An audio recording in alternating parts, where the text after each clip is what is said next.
Oke, Assalamualaikum warahmatullahi wabarakatuh. Perkenalkan, nama saya Jack Vito dengan NIM 41131165 dari Teknik Informatika. Hari ini saya akan mempresentasikan tugas besar dan UAS mata kuliah Manajemen Proyek Perangkat Lunak, yaitu Perencanaan Proyek Sistem Informasi Pengaduan Layanan Kampus. Presentasi ini akan mencakup latar belakang masalah, terus ada kebutuhan sistem, project charter, WBS, terus jadwal penggunaan, tools manajemen proyek, analisis resiko, hingga rencana pengujian dan inovasi. Di sini ada latar belakang masalahnya ya.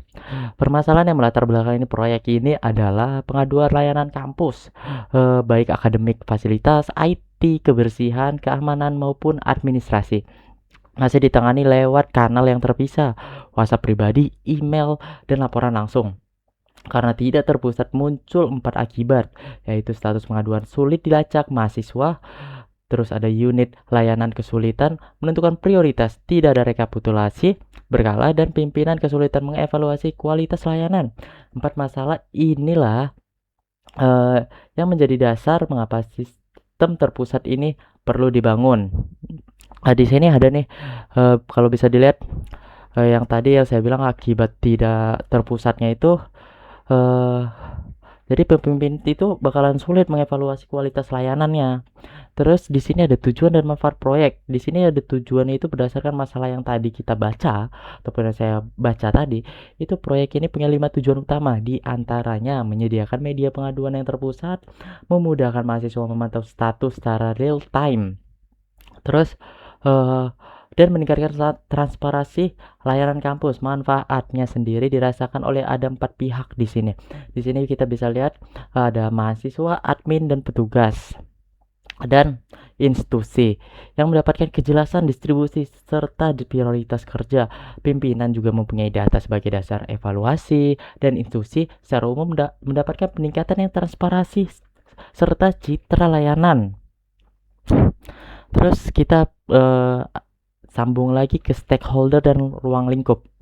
Di sini ada beberapa stakeholdernya, itu ya ada mahasiswa, admin, sistem, petugas unit, pimpinan, project charter, dan tim pengembang. Itu ada 6 stakeholder yang terlibat, dengan masing-masing dengan peran yang berbeda seperti yang tertera pada slide ini. Sebagai project manager, saya juga menetapkan ruang lingkup awal proyek yang berjalan selama 8 minggu. 8 minggu lamanya, mencakup 10 modul fitur utama yang melibatkan 4 peran pengguna dan menggunakan satu tools manajemen proyek. Terus ada pun nanti tools kenapa saya memilih ClickUp nanti bakal saya jelasin di slide berikutnya ya. Selanjutnya lagi ini ada kebutuhan fungsional dan non fungsional. Di sini ada kebutuhan fungsional. Di sini saya mengidentifikasi ada total 13 kebutuhan fungsional, dan di sini saya tampilkan hanya 5 contoh dengan prioritas yang tertinggi. Seperti yang pertama itu ada login sesuai peran pengguna, terus ada kirim pengaduan dan bukti gambar. Terus ada admin verifikasi pengaduan. Terus ada juga nih petugas perbarui status dan distribusi otomatis ke unit. Terus selanjutnya itu untuk kebutuhan non fungsional ini ada 6 aspek juga. 6 aspek yaitu adalah keamanan. Ini role based access control itu adalah multi role ataupun dengan login 2 akses ya. Berarti ada beberapa akses yang dibatasi dan ada beberapa akses yang dapat mengakses gitu. Terus di sini juga kemudahan. Kemudahan itu antar muka yang sederhana dan intuitif. Terus di sini ada juga kinerja. Kinerja itu untuk respon cepat walaupun data bertambah. Jadi kita dapat menghandle data dengan baik ya. Terus di sini juga ada ketersediaan. Ketersediaannya itu dapat diakses lewat web kapan saja, di mana saja. Jadi mahasiswa dan stakeholder yang lain-lain sebagainya itu dapat melakukan pengaduan dan melakukan riset data secara real time jadinya. Terus ada dokumentasi juga dilengkapi dengan user guide. Peran di sini itu berfungsi untuk dokumentasi dan skalabilitas. Skalabilitas itu yang akan mudah dikembangkan untuk lebih lanjut lagi ke depannya ya. Terus selanjutnya lagi ada Project Carter. Di sini ada table komponen Project Carter, yaitu dengan komponen dengan namanya dan isinya juga ya. Terus Project Carter ini adalah dokumen resmi yang mengesahkan dimulainya proyek. Di sini tercantum nama proyek, tujuan, terus ada durasinya, terus ada ruang lingkup, stakeholder, terus kriteria, keberhasilan dan risiko utama. Charter ini lah yang menjadi acuan bagi seluruh perencanaan berikut. Ada WBS jadwal, analisis risiko, dan yang akan saya bahas nanti ke depannya ya. Di sini komponennya itu ada nama proyeknya itu, isinya itu sistem informasi pengaduan layanan. Terus di sini tujuannya itu kita sistem pengaduan terpusat, transparan, mudah dipantau. Terus untuk durasinya itu kita 8 minggu. Terus ada ruang lingkupnya juga. Perencanaannya itu proyek lengkap dengan 10 modul utama dengan berbasis web. Stakeholdernya itu yang tadi saya sebutkan, ada mahasiswa, admin, petugas unit, pimpinan, PM, dan tim pengembang. Kriteria keberhasilannya itu kalau dokumennya selesai tepat waktu dan terjawab di workspace ClickUp ini bakalan berhasil gitu. Kalau tidak ada yang tertunda sama sekali. Yang bikin kita bakalan ada penambahan waktu atau penambahan durasi proyek itu ada di risiko utamanya, itu adalah perubahan kebutuhan. Kita nggak tahu apa yang dibutuhin eh, dalam mahasiswa, mungkin ada tambahan ataupun dari admin ada tambahan ataupun lain sebagainya. Kita eh, bakalan menjadi resiko utama kita ya. Terus ada jadwal yang terlambat juga, mungkin tim kita ada yang lambat dalam pekerjaannya, terus ada yang juga datanya yang tidak lengkap. Terus selanjutnya ini, di sini ada WBS ya. Ini adalah Gantt chart 8 minggu proyek dari minggu pertama.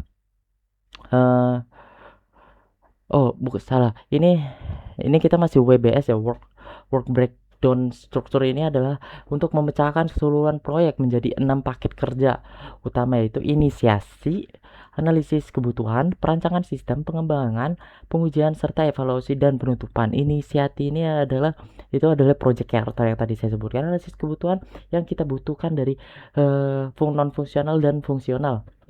Terus kita juga ada juga ini namanya perancangan sistem, alur data, database juga kita harus pikirin, tampilan UI UX-nya, dan pengembangan sistemnya juga ya.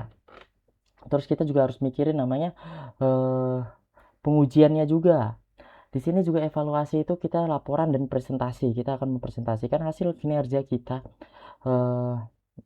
setelah kita melakukan project-projectnya. Terus ini ada jadwal project yang Gantt chart. Di sini ini adalah Gantt chart dengan 8 minggu proyek. Terus dari minggu pertama inisiasi sampai dengan minggu ke-8 evaluasi dan presentasi akhir, karena seluruh aktivitas ini disekuensial, artinya di setiap minggu bergantung pada penyelesaian minggu sebelumnya ataupun waterfall. Di sini jadwal ini menjadi dasar untuk analisis jalur kritis yang akan saya bahas di beberapa slide lagi. Di sini inisiasi proyek itu 1 minggu. Ini bakalan menjadi deadline yang sangat amat padat. Jadi kita bakalan diusahakan dalam tim kita tidak ada yang melakukan kesalahan dalam 8 minggu ini, karena kalau satu aja kesalahan itu akan menjadi dampak untuk ke depannya. Misalnya dalam perancangan sistemnya kita ada yang salah ataupun ada yang mampet atau nunggak, itu kedepannya pasti bakalan nunggak juga. Selanjutnya ini ada penggunaan tools ClickUp. Di sini untuk tools manajemen proyek saya memilih ClickUp. Alasannya ClickUp ini menyediakan event tampilan sekaligus dalam satu platform, sama kayak Trello dan Jira dan lain sebagainya. Terus di sini ada listnya juga, ada board, terus ada Gantt, terus ada kalender juga, serta fitur critical path dan slack time yang sudah tersedia di paket gratisnya. Jadi tidak perlu lisensi yang berbayar, karena ada beberapa seperti Trello kita harus berbayar kan. Terus ini tabel ini menunjukkan progres pada checkpoint minggu ke-6. 5 dari 8 task berstatus komplit. 1 sedang berjalan, yaitu pengembangan modul, dan 2 lagi to do, karena seluruh task saling bergantung secara sekuensial. Ke-8-8-nya berada di jalur kritis. Artinya keterlambatan pada task manapun akan berlangsung menggeser tanggal keselesaian. Seperti yang saya bilang tadi, kalau misalnya ada satu saja yang terhambat ataupun mangkrak, itu bakalan ke depannya kita bakalan jadi susah. Jadi kita usahakan kita minimalisir untuk kesalahan di per minggunya. Saya sebagai project manager, saya akan menekankan untuk tim saya supaya tidak ada kesalahan dalam pembuatan dalam pembagian tugas ini ya. Terus ini ada juga simulasi dari penggunaan tools ClickUp saya. Di sini ada menampilkan saya boardnya ini ya, sama kayak tadi. 8 dari itunya udah selesai, terus tinggal integrasi modul, pengujian awal dan monitoring, dan evaluasi dan laporan akhir hingga presentasi. Itu adalah evaluasi. Terus ada juga simulasi pengembangan modul utamanya juga, itu masih dalam on progress atau pengembangan yang sedang kita jalankan sekarang. Terus di sini ada strategi mitigasi. Saya mengidentifikasi 10 resiko proyek yang memetakan dalam matriks probabilitas, dan dampak ini resiko paling kritis. Warna merah itu adalah keterlambatan jadwal pengembangan, sehingga ini menjadi prioritas mitigasi utama. Dengan strategi menentukan fitur mana yang harus diprioritaskan lebih dulu. 3 resiko lainnya juga cukup tinggi, berada di zona orange.